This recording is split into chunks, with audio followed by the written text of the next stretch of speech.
Hi everyone, welcome back to our channel. Today we will be discussing on cybersecurity terminologies and the concepts. Cybersecurity is a vital aspect of protecting our digital lives. It involves some common terminologies, also some key concepts. So we will be discussing on the same. So first one is malware. It's a type of software that's designed to do bad things to a computer system or to steal our information. For example, a sneaky program that can sneak into a computer system and can cause all sorts of trouble. So maybe it's like mess up your files, like delete those files, change or make some changes in that particular file, or slow down your computer, or steal your information, or like you can say spy on you. So basically malware is doing that. It's a software designed to harm or gain unauthorized access to a computer system. So we can protect our system, we can protect ourselves from those things. Second is a phishing. So phishing is all about tricking people. It's like a con artist trying to trick you into giving them your personal information. Imagine someone pretending to be from your bank or a store you shop at, and then they might send you an email or a message that looks exactly like it's from the real company. They will often ask you to click a particular link or open an attachment, but here is the catch: it's a fake, and they'll steal all your information, like your personal information, and like the phishing act will be done over there. So what's the key takeaway? Beware of these unexpected emails or messages asking for personal information. So next is your firewall. It's like a bouncer at a club, or you can say a gatekeeper at a castle. Its job to control who gets in and who stays out. So in our computer world, a firewall is a security system that watches all the traffic coming in and going out of your computer or network. Like you can say your home Wi-Fi. So its firewall is a protective shield, you can say, keeping the bad guys out and letting the good guys in, protecting your computer system and also your information. So what's the key takeaway? So firewall act as a barrier, allowing authorized traffic in and keeping unauthorized traffic out.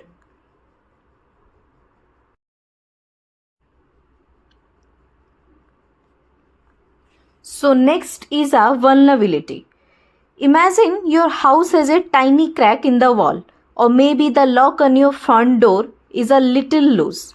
That's kind of like a vulnerability in the computer world. A vulnerability is basically a weakness or a flaw in a computer system or even a website. It's like an opening that a bad guy or a hacker could potentially use to sneak in and cause trouble.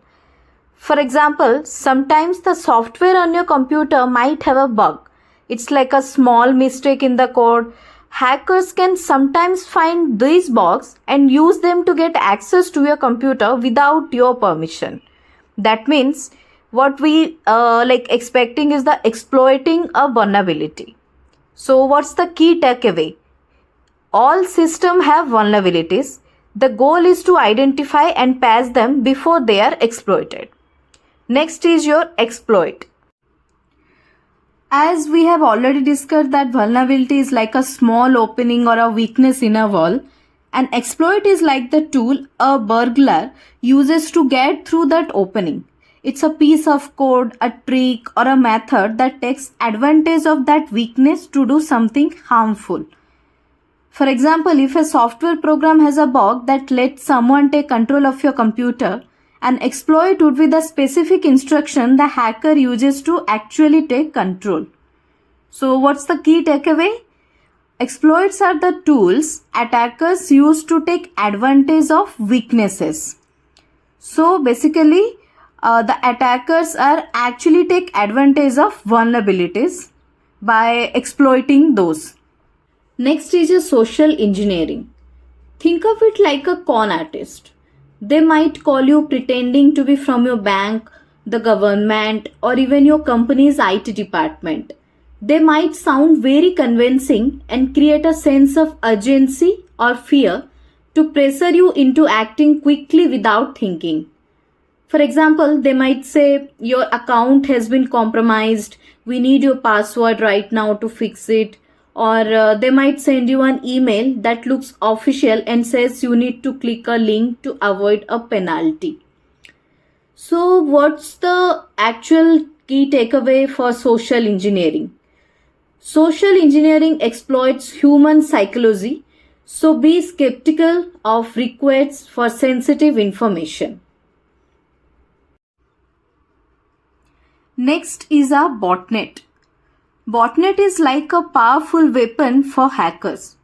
By controlling many computers at once, they can amplify the impact of the attacks and cause much more damage than they could with their own machine. So basically, imagine a hacker who wants to cause a lot of trouble online. Instead of just using their own computer, they create a network of many computers, all secretly infected with malware. This network of infected computers is called a botnet. So what's the key takeaway?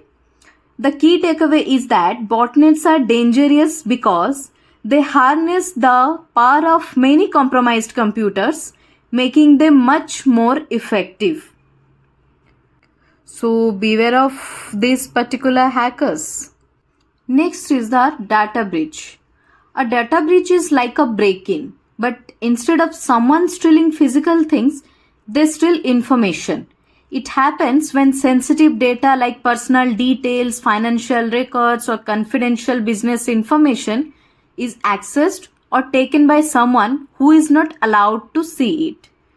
Imagine a company that keeps all its customer information in a computer database. If a hacker manages to break into that database and steal all the names, addresses, credit card numbers, and other personal information, that's a data breach. Or if an employee accidentally loses a laptop containing confidential company documents, that could also be a data breach. So what's the key takeaway? Data breaches can have severe consequences for individuals and organizations. Next is man in the middle attack. For example, when you are using public Wi-Fi at a coffee shop, a hacker could set up a fake Wi-Fi hotspot or intercept the real one, and then they can see all the information you are sending over the internet, including your passwords and other sensitive information. So it's like you are sending a message to your friend online, but the hacker is sitting in between you two like a sneaky eavesdropper.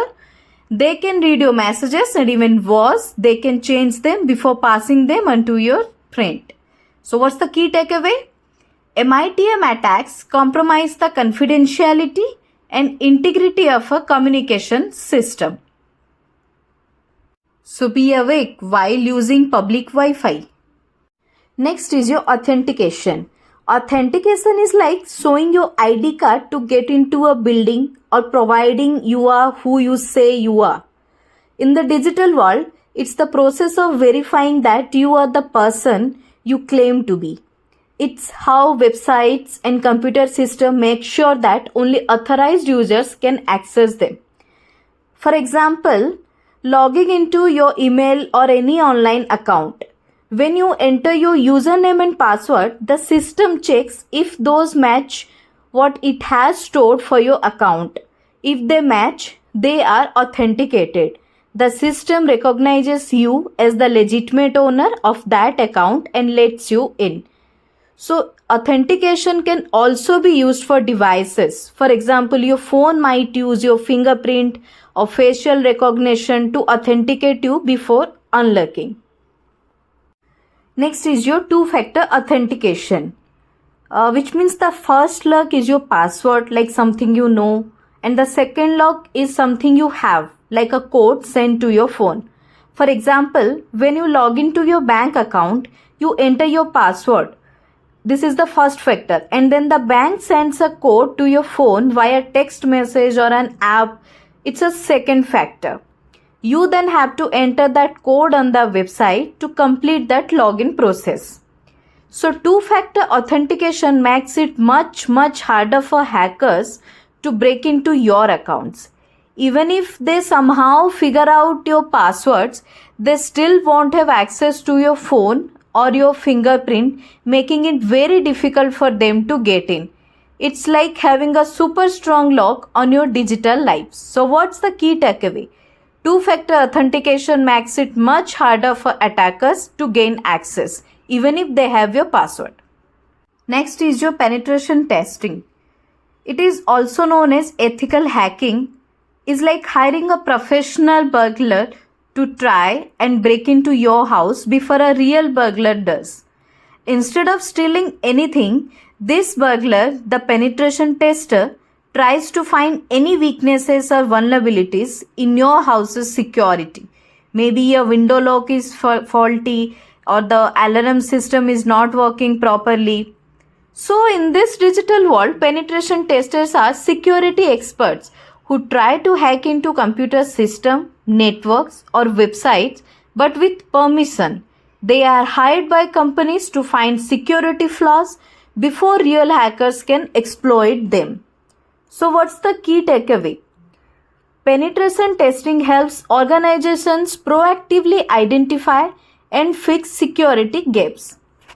Next is your incident response. Imagine your house alarm goes off. You wouldn't just panic and run around aimlessly, right? You would hopefully have a plan. Check the windows, call the police, or something else. That's what an incident response plan is for cybersecurity incidents. It's a pre-planned set of steps to take when something bad happens like a cyber attacks or a data breach. For example, if a company discovers they have been hacked and customer data has been stolen, their incident response plan would kick in. It would detail who to contact, what system to shut down, how to investigate the breach, and how to notify affected customers.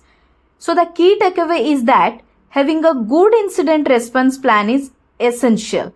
It helps organizations react quickly and effectively to security incidents.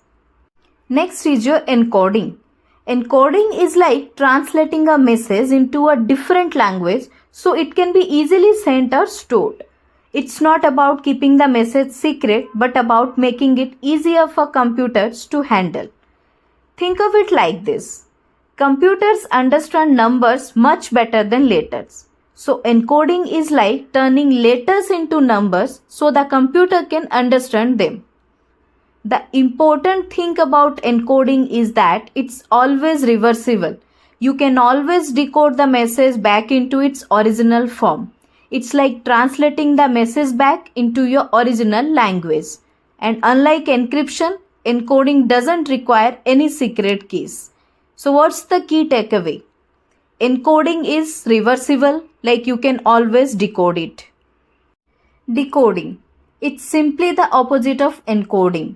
If encoding is like translating a message into a different language, decoding is like translating it back to the original language. It's the process of taking the encoded data and converting it back into a form that you can understand. Decoding is the counterpart to encoding, meaning that whatever method was used to encode the data, the corresponding decoding method can always reverse it. It's like having a translator who can translate back and forth between two languages. Just like encoding, decoding doesn't require any secret keys. Anyone who knows the decoding method can decode the data. It's just about converting the data back into its original format. So what's the key takeaway? Decoding is the counterpart to encoding and doesn't require a secret. Next is encryption. It's like scrambling a message into a secret code so that only the intended recipient can read it. It's about protecting information by making it unreadable to anyone who doesn't have the key to unlock it. Think of it like a locked box. You put your important documents inside and lock it with a key. Only someone with that key can open the box and see the documents. Encryption works similarly. It uses a special key, a secret piece of information, and a set of rules, an algorithm, to transform your data into a jumbled mess called ciphertext. This ciphertext looks like random gibberish and is completely unreadable. So, what's the key takeaway? Encryption is about security, making data unintelligible to unauthorized parties. Last is your decryption. Decryption is the opposite of encryption.